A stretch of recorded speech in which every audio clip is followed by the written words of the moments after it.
Sir మీరు ప్రతి శనివారం, ఆదివారం హైదరాబాద్ మహానగరంలో అందుబాటులో ఉంటారని విన్నాను సార్. రైట్. సో ప్రజలందరూ ఇప్పుడు చాలామంది ఒక్కొక్కరికి ఒక్కొక్క విధంగా కష్టాలలో ఉన్నారు. వాళ్ళ కష్టాలు అంటే ఒక్కొక్కరికి ఒక్కొక్కరికి రుణ బాధలు ఉండొచ్చు, వ్యాపార పరంగా, ఆర్థిక పరంగా, ఆరోగ్య పరంగా ఉన్నాయి. కొందరు పిల్లలు లేక. ఇవన్నీ సమస్యలకి మీరు ఖచ్చితంగా సమాధానం చెప్తారా సార్? ఎందుకు చెప్పానండి, 100% చెప్తాను.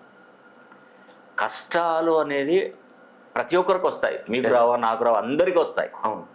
ప్రతి చిన్న విషయాన్ని భూతత్వంలోకి వెళ్ళి మనం ఎక్కువ పెట్టి చూస్తేనే అక్కడ ఉన్నటువంటి ఆ చీమ కూరలు తెచ్చుకొని మనల్ని దాడి చేసినట్టుగా అప్పుడు పెద్దగా భయంగా కనిపిస్తుంది.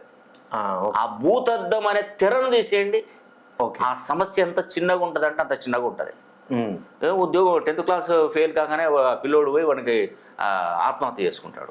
ఉద్యోగం దొరకట్లేదని ఆత్మహత్య చేసుకుంటాడు. వ్యాపారం జరగట్లేదని ఐపీ పెట్టుకొని ఆత్మహత్య చేసుకుంటారు. ఎందుకండి ఇవన్నీ? ఒక మనిషి, ఒక సాధారణ వ్యక్తి కోట్లు సంపాదించినప్పుడు నువ్వు కోల్పోయి నీకు ఆ ఆలోచన ఉన్నప్పుడు నువ్వు కోట్లు సంపాదించలేని ఎందుకు ఖచ్చితంగా సంపాదిస్తారు.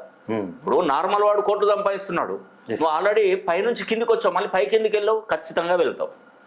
నువ్వే ఈజీగా వెళ్తావు పక్కనున్న వాడికంటే. ఓకే. నార్మల్గా ఎదిగేవాడి కంటే పైనుంచి జారి పడతారు చూసారా, అన్ని అనుభవించి అన్న కార్లుండే, భూములుండే, ఇల్లుండే, స్థలాలుండే అన్నీ ఉన్నాయని చెప్తారు చూసారా. అవును సార్. అక్కడ నుండి కింద పడ్డారంటే నీకు రూట్ తెలిసి ఉంటుంది, నువ్వు ఎలా ఎదగాలని నీకు రూట్ తెలిసి ఉంటుంది. పక్కన వాడికి తెలియదు, నార్మల్గా ఎదిగే వాడికి తెలియదు. ఓకే. అలాంటి వాళ్ళకి నేను చెప్తున్నాను, మీరు అన్ని కోల్పోయి ఈరోజు కట్టుబట్టలతో రోడ్డు మీదకి వచ్చానంటారు చూసారా, వాళ్ళు రండి, నేను మీ స్థాయి ఏంటో మీకు చూపెడతాను. నమ్మకం ఉందా మీకు? ఖచ్చితంగా బాగుపడిస్తాను. ప్రతి శనివారం రోజు, ఆదివారం రోజు నేను హైదరాబాద్లో ఉంటాను. నేను చూసేటువంటి పద్ధతులన్నీ నేమాలజీ, గ్రాఫాలజీ, సిగ్నేచరాలజీ, ప్రొనాలజీ, Indian western numerology, Indian western astrology, ప్రశ్నాశాస్త్రం, హస్తరేఖలు, గవ్వలు, తాళపత్ర గ్రంథాలు. ఇవన్నీ పద్ధతుల ద్వారా చూస్తాను. ఎవరైనా ఆసక్తి ఉంటే ఖచ్చితంగా నన్ను ఒకసారి కలుసుకోండి, మన ఆఫీస్ నెంబర్కి కాల్ చేయండి.